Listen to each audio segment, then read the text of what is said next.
Hello students, welcome to our YouTube channel.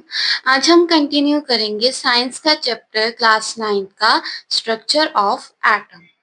अब हम देखते हैं पहले distribution of electrons in the shells. ये मैंने कुछ एलिमेंट्स लिए हैं, ठीक है। फर्स्ट है हाइड्रोजन, उसका एटॉमिक नंबर कितना होता है 1, ठीक है।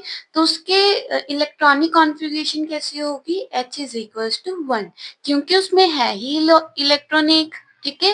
तो उसके फर्स्ट शेल में एक इलेक्ट्रॉन आएगा। वैसे फर्स्ट शेल में कितने इलेक्ट्रॉन्स प्रेजेंट होते हैं, 2 की कैपेसिटी होती है, ठीक है। नेक्स्ट है हीलियम, इसका एटॉमिक नंबर कितना है 2।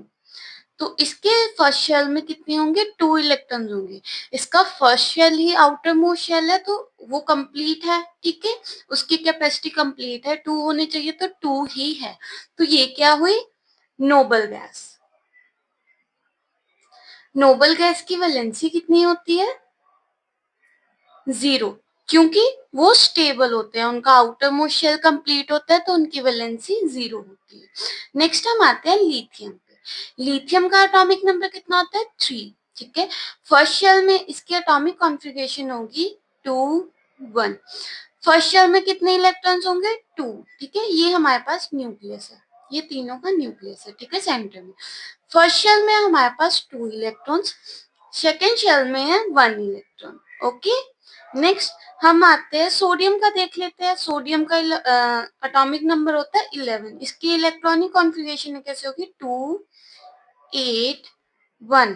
फर्स्ट शेल में 2 की कैपेसिटी है, सेकेंड शेल में 8 की कैपेसिटी है, तो जितने बचे 1 बचा, तो वो थर्ड शेल में आएगा, ठीक है। फर्स्ट शेल में 2 इलेक्ट्रॉन्स हैं, सेकेंड शेल में 8 इलेक्ट्रॉन्स है, 1 2 3 4 5 6 7 8, एंड थर्ड शेल में 1 इलेक्ट्रॉन है। हम अब एक और एग्जांपल देख लेते हैं। हम एग्जांपल ले लेते हैं मैग्नीशियम का। उसका एटॉमिक नंबर होता है 12। इसकी इलेक्ट्रॉनिक कॉन्फ़िगरेशन कैसे होगी, 2 8 और 2, ठीक है। फर्स्ट शेल में 2 की कैपेसिटी, सेकंड में 8 की कैपेसिटी। अब 12 में से 12 में से 10 माइनस करेंगे तो 2 बचेगा, जितने बचे वो थर्ड शेल में। फर्स्ट आता है सेंटर में न्यूक्लियस। फर्स्ट शेल में हमारे पास 2 इलेक्ट्रॉन्स है, सेकेंड शेल में है हमारे पास 8, 1 2 3 4 5 6 7 8। देन थर्ड शेल में है हमारे पास 2 इलेक्ट्रॉन्स, 1 2। ये होगी मैग्नीशियम का एटॉमिक स्ट्रक्चर, ठीक है, distribution of electrons of magnesium atom.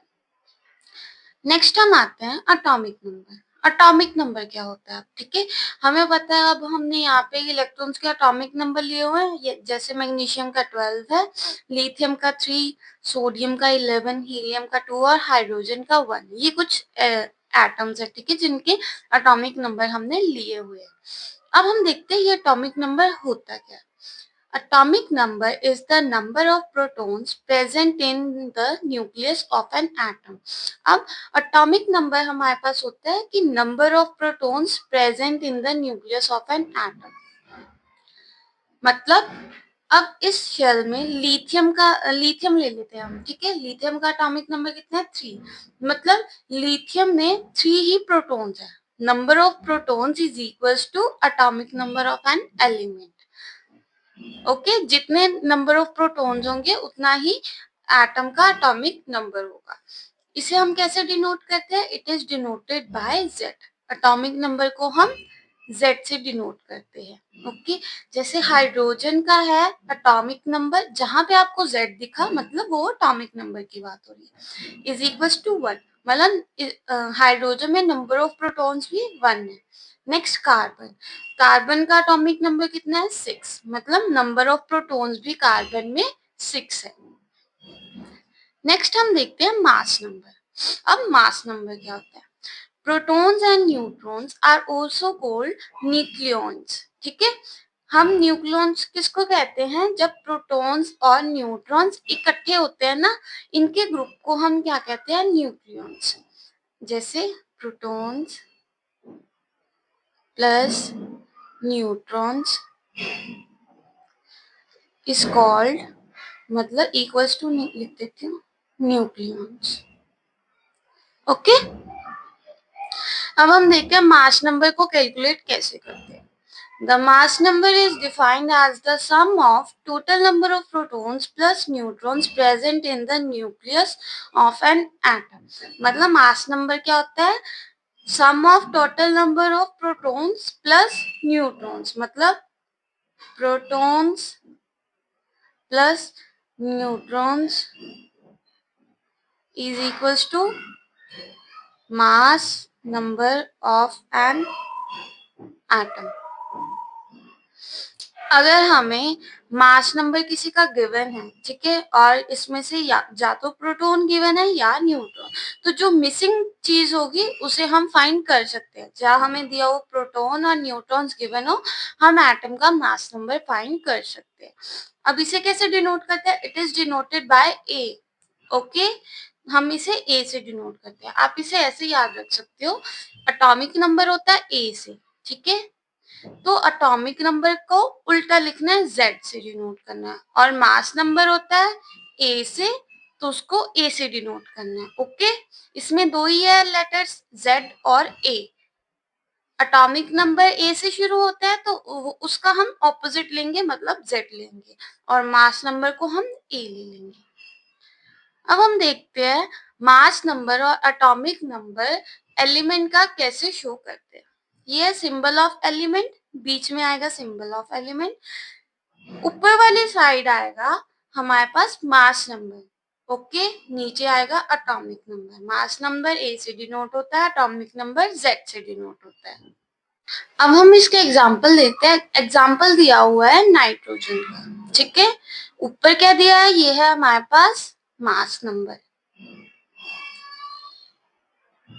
ये हो गया मास नंबर, और नीचे क्या गिवन है हमारे पास, एटॉमिक नंबर, और ये हमारे पास है सिंबल ऑफ एलिमेंट। ओके, ऊपर वाली साइड होगा मास नंबर, नीचे वाली साइड होगा एटॉमिक नंबर, ठीक है। अब हम एक क्वेश्चन देखते हैं। क्वेश्चन हमारे पास है, if number of electrons in an element is 8 and number of protons is also 8, then what is the atomic number of the element? अब atomic number हम कैसे निकालते हैं? Atomic number is equals to number of protons, ठीक है। Number of protons कितने given है हमारे पास? 8। नंबर ऑफ प्रोटॉन्स 8 है, तो एटॉमिक नंबर भी 8 हुआ।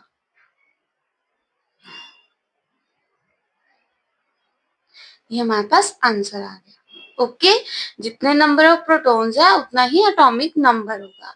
अगर एटॉमिक नंबर 8 है तो हमारे पास ये एलिमेंट कौन सा गिवन है? एलिमेंट 8 एटॉमिक नंबर किस एलिमेंट का होता है? वो होता है ऑक्सीजन। ओके, ऑक्सीजन का एटॉमिक नंबर 8 होता है, मतलब इसमें ऑक्सीजन की बात हो रही है। नेक्स्ट हम देखते हैं, what is the charge on the atom. अब ऑक्सीजन है, ठीक है, हमें पता लग गया ये एलिमेंट ऑक्सीजन है। इसकी एटॉमिक नंबर होता है हमारे पास 8, इलेक्ट्रॉनिक कॉन्फ़िगरेशन क्या होती है 2 8, ठीक है। अब इसे अपना लास्ट वैलेंस शेल को कंप्लीट करने के लिए कितने इलेक्ट्रॉन्स चाहिए? हमें यहाँ पे 8 चाहिए अगर हमें अपना लास्ट वैलेंस शेल कंप्लीट करना है, ठीक है। 8 - 6 विच इज 2। ओके, मतलब हमें 2 इलेक्ट्रॉन्स चाहिए अगर हमें इसका ऑक्टेट कंप्लीट करना है। टू कंप्लीट ऑक्टेट या valence shell we need 2 electrons, ठीक है। तो हमें 2 इलेक्ट्रॉन चाहिए। जैसे मैंने बताया था कि अगर हम अगर एलिमेंट गेन करता है इलेक्ट्रॉन, ठीक है, अगर गेन करता है तो उस पे आता है नेगेटिव चार्ज, मतलब O पे आएगा नेगेटिव चार्ज।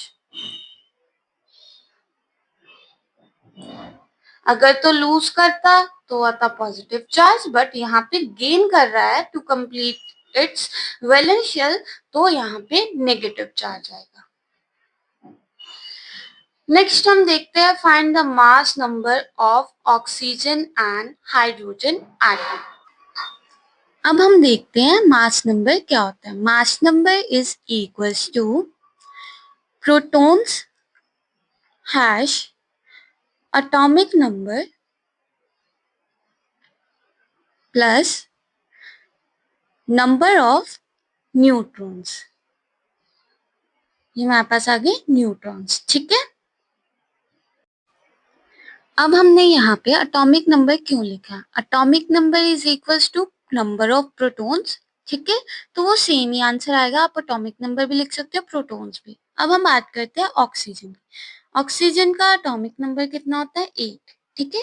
उसके नंबर ऑफ न्यूट्रॉन्स भी हमारे पास होते हैं 8, ये आपको गिवन होगी। अब हम मास नंबर देखते हैं। मास नंबर को मैं MN से डिनोट कर रही हूँ। नंबर ऑफ प्रोटॉन्स या एटॉमिक नंबर हमारे पास कितने हैं? 8, ठीक है, plus number of neutrons 8, 8 is equals to 16। तो मास नंबर ऑफ ऑक्सीजन हो गया हमारे पास इज 16।